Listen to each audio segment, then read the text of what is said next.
फुरकान।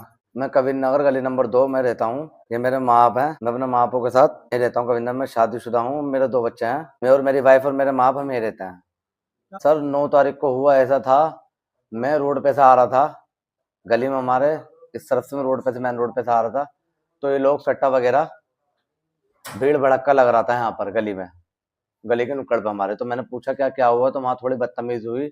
जब मैंने अंदर झाँक के देखा तो वहाँ सट्टा चल रहा था रोड पे। तो मैंने फिर 100 नंबर कंप्लेंट करी 112 पे। 112 की पुलिस तो बाद में आई थी, जो आई थी पहले इनके जो सट्टे वालों को जो चलाते हैं ये लोग बदमाश जो भी हैं, इनके साथ के जितने भी लड़के थे, इन सब ने मेरे को गली में बहुत बुरी तरीके से मारा था 9 तारीख को इन लोगों ने मुझे। फिर उसके बाद सर मैं यहीं पर ही अपने घर पे, मेरे माँ बापों ने, मेरे बाप बहुत शरीफ सीधे इंसान है, इन्होंने कहा गली मोहल्ले में हम लड़ेंगे नहीं और हम किसी भी तरह का कोई केस करना नहीं चाहते, गली मोहल्ले की बात है, इसे हम यहीं पर ही खत्म करना चाहते हैं। तो मैंने अपने माँ बापों की बात मानकर इस केस को मैं खत्म करा। उसके बाद खत्म हो गई सारी बात, हमने कुछ नहीं, हमारे माँ बापों ने बोला खत्म कर दो बात को, हमने खत्म कर दी। अभी 27 तारीख की बात है, फरवरी। मैं अपनी बच्ची के लिए बर्गर लेने जा रहा था बाहर रोड पे, 1 नंबर गली के बाहर से निकला था, तो आगे रिक्शागिरी जो पड़ते हैं वहां पर 2 पुलिस वाले बुलेट पर आए थे, जिनके मुझे नाम नहीं पता। उन्होंने मेरे को गाड़ी पे बिठाकर यूं बोला कि थाने चल सीधा। वो लोग मेरे को थाने लेके गए और थाने मैंने मना करा था, तो उन्होंने मुझसे बोला जबरदस्ती मेरा गिरबान यूं करके पकड़ के गाड़ी पे बैठ तू। 2 जने थे वो, उनका नाम नहीं पता मुझे, यूं करके गाड़ी पे बिठा के मुझे वो ले गए। मैं थाने गया, थाने में मेरे को 1 डेढ़ घंटा नीचे वाले कमरे में बिठाल के रखा और उसके बाद 1 डेढ़ घंटे बाद उन्होंने मुझे ऊपर कमरे में जब लेके गए तो उन्होंने मुझे बहुत बेरहमी से मारा। मेरे को उन्होंने पाइप से और बेल्टों से मारा है और बहुत बेरहमी से मारा, जिसमें कि आप कहो तो मैं कपड़े उतार के आपको दिखा देता हूँ। उसके बाद में क्या किया आपने? मैंने वहां से थाने से आने के बाद फिर मैंने 112 पे कॉल करी। वो घर आपकी की थी या रास्ते में? मैंने गली नंबर 1 के बाहर से करना स्टार्ट करी थी, यहाँ से गली के बाहर से अपनी। मैंने 112 पे कॉल करी, फिर मैंने अपने 112 पे कॉल करने के बाद मेरा भाई है एक, जिसका नाम इकरार चौधरी है, लोनी में रहते हैं वो, उन्हें मेरी मम्मी ने फोन करके बुलाया था कि तुम्हारे भाई को पुलिस ने उठा लिया है, पता नहीं क्यों उठा के ले गए। तो मेरा भाई और मेरे गली वाले गली के बाहर ही खड़े हुए थे मेरे इंतजार में कि क्या बात हो गई, फुरकान को ये लोग क्यों ले गए। तब मेरे भाई ने फिर अपने फोन से 112 पे कॉल करी। 112 पे कॉल होने के बाद मैंने उनको बताया कि पुलिस ने मेरे को मारा इस तरीके से, तो उन्होंने मेरे साथ मेडिकल कराने कोई नहीं गया। उन्होंने बोला हम तुझे थाने लेके जाएंगे। तो मेरे भाई ने उनसे बहस भी करी थी, आप थाने नहीं जाओगे, जब बच्चों को मेडिकल की जरूरत है पहले उसको मेडिकल करवा दो, लेकिन वो लोग नहीं माने। तो मेरा भाई उन लोगों से बात करते हुए मेरी मम्मी और मेरा छोटा वाला भाई मुझे मेडिकल कराने लेके गया। तो वहां पर मेरा मेडिकल, उन्होंने बोला बगैर पुलिस की सहायता के हम मेडिकल आपका नहीं कर सकते। फिर मेरा भाई दोबारा इकरार वहां पर आया, उन्होंने मेरा 112 उन्होंने अपने फोन से दोबारा कॉल करी, तब मेरे को वहां से मेडिकल दोबारा मेरे को हुआ था। अब आज 1 तारीख को क्या हुआ? पुलिस ने क्या कार्रवाई की? पुलिस ने कोई भी कार्रवाई नहीं करी सर, अभी तक कोई भी, जिसे कहते हैं पुलिस उल्टा मेरे विरोध चल रही है।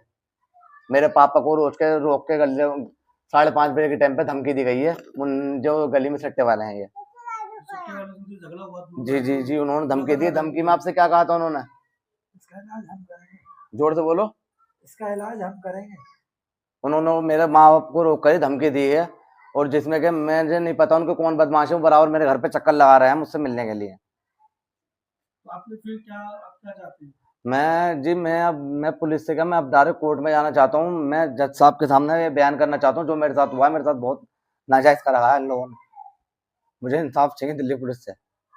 देखिए, ये मेरी अभी बात हुई है फुरकान से। फुरकान ने एक वकालतनामा साइन किया और as per the direction of client की कंप्लीटली कस्टोडियल टॉर्चर है, और जिस तरीके से इनको डिटेन किया गया, ले जाया गया और ले जाने के बाद इनके साथ टॉर्चर हुआ कस्टडी के अंदर, ये 101% वॉयलेशन ऑफ डीपी एक्ट है। और जिस तरीके से ले जाया गया वो सब कुछ रिकॉर्ड है, क्योंकि रोड पे से उठाया गया, ऐसा तो है नहीं कि लेके जाते वक्त कैमरे नहीं होंगे रोड पर, 100% कैमरे होंगे। और बताया कि 1.5 घंटे 2 घंटे तक जो कि रिसेप्शन, जिसको डीओ बोलते हैं हम, ड्यूटी ऑफिसर के सामने वाला कमरा मैं देखा है वेलकम में, वो भी कैमरे की जद में है। और इनकी तलाशी तफ्तीशी और जो जमा तलाशी है वो की गई, सामान निकाला गया। उसके बाद ऊपर अपने प्राइवेट रूम में ले जाते वक्त और लाते वक्त जिस तरीके से ये सीधा चल के जा रहे हैं और उसके बाद लड़खड़ाते हुए बाहर निकल रहे हैं, तो साफ क्लियर हो रहा है कि कस्टडी के अंदर टॉर्चर तो इनके साथ हुआ ही है। और फिर इनके रास्ते में आते हुए एमएलसी, इनकी कॉल होना और कॉल के बाद एमएलसी बनना, और एमएलसी में साफ तौर पर असॉल्ट की बात होना, ये बिल्कुल क्लियर है, इसमें कोई भी आफ्टर थॉट या हम कहें कि कॉन्ट्राडिक्शन या किस तरह का कोई भी इस तरह की बात सामने नहीं आ रही है कि जिसको हम ये कह सके कि कस्टडी के अंदर टॉर्चर नहीं हुआ है। और लगातार मेरे पास बहुत सारे लोग आते हैं कि पुलिस ने मारपीट की है। जनाब, पुलिस जिस तरीके से हरकत कर रही है जवाब देना बनता है। और जिस तरीके से मेरे को बात सुनने को आ रही है, अभी भी मेरे पास जैसी बात आई उन लोगों की बात होनी स्टार्ट हो गई कि आप किसका साथ देते हैं। मैं केवल एक व्यक्ति का साथ दे रहा हूं और उस घटनाक्रम का साथ दे रहा हूं जो घटनाक्रम इस व्यक्ति के साथ घटी है। यदि इस व्यक्ति ने किसी भी प्रकार का कोई अपराध कारित किया था तो आपके पास संपूर्ण ताकत थी उसको इस्तेमाल करते हुए व्यक्ति के खिलाफ कार्रवाई करने के लिए। आपको कोई हक नहीं है कि आप किसी व्यक्ति को किसी भी कारण से कस्टडी में टॉर्चर करेंगे, इसके साथ मारपीट करेंगे, इसके साथ असॉल्ट करेंगे। जिस तरीके से डंडे, बेल्टों और पाइपों के साथ इसको बेरहमी से पीटा गया, सारे में स्वेलिंग है, पूरी बॉडी आप इसकी कमर देख सकते हैं, जिससे कि आपने विजुअल मीडिया ने सबसे ज्यादा देखे होंगे।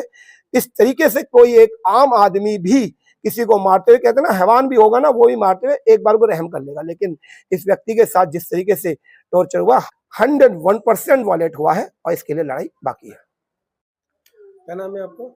सर मेरा नाम चौधरी इकरार तोमर है और मैं दी टाइम्स से चीफ एडिटर। क्या हुआ निसाब जी? सर क्या हुआ, एक्चुअली क्या है कि मेरे सामने तो इनकी कोई वारदात हुई नहीं है, बट इनके घर से मेरे पास कॉल आती है। ये मेरे फादर के जो फुरकान है, फुरकान के जो फादर हैं वो मेरे फादर के चाइल्डहुड फ्रेंड रहे हैं और हमारे पारिवारिक संबंध है। एज मेरा छोटा भाई भी है, ये चाचा ताया का कहें हम।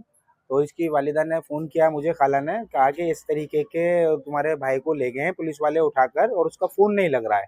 तो मैंने फ़ोन किया, मैंने पता किया, बीट ऑफिसर को फ़ोन किया तो उन्होंने बताया कि हाँ मैं ही लेकर आया हूँ। उनका नाम अफसर अली है और रवि और अफसर अली ने नाला रोड गली नंबर 2 के पास से कोई गैरेज है रिक्शे वगैरह का, वहाँ से इसको कहा, इसे रोका और कहा कि गाड़ी पे बैठ। इसने मना किया तो इसका कॉलर पकड़कर इसको जबरन गाड़ी पर बिठाकर थाने ले जाया गया और वहाँ ले जाकर इसे 1-1.5 घंटे नीचे बिठाया जैसा कि इसने मुझे बताया। और फिर इसके बाद में इसे ऊपर फर्स्ट फ्लोर पर लेकर जाते हैं एक रूम के अंदर। तो जो 9 तारीख को इन्होंने कॉल की थी, एक मुन्ना है सट्टा का कारोबार करता है, तो उसके खिलाफ इन्होंने कॉल की थी कि हमारे इलाके के अंदर इस तरीके की इलीगल एक्टिविटी है और ये यहाँ पर सट्टे का काम हो रहा है।